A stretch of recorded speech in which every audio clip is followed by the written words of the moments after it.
астанада социализмді орнату кезіндегі аяқтан салғандардың, кедергі жасағандардың бетпердесі шешілді.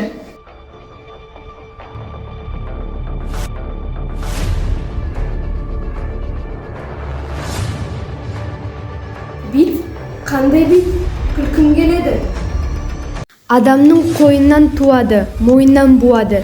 Еңкейіп еңбек етпейді, еттекке жабысады, қанға қадалады, сөлді сорады. Әсіресе жалаңашты қаниды, жарлыны талайды. Міне, біздің айтқалы отырған битіміз осылар. Олар кімдер?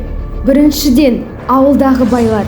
Ел үстінен күн көріп жүрген көбеше қарын, кең құрсақ, көк бөтте жуандар, қоңырқай құлар. Екіншіден, бюрократтар, мекемелерге кіріп алған жаман мінезді жат пейілді саудагерлер, қызыл құлақ құлар. Жау бит қана емес, оның ішінде бүрге де бар. Бұған меншевиктер, байшыл ұлтшылдар жатады екен. Тағы бір жау бар, тарғыл күрең. Кішкентай болады, шоршымайды, жорғалайды. Түнде жортып, күндіз жатады.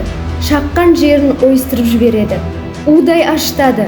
Бір жерінен шақса, қаным бұзылады, хәлін кетеді. Бұл қалалы жердің қандаласы болады.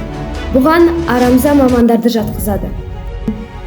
Биттей болғанымен осал жау емес.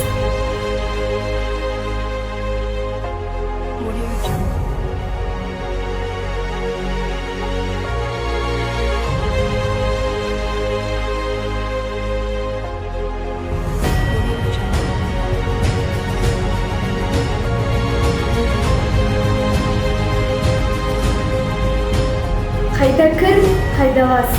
Мәдениетсіздік болса, биттің түпкиясы осында.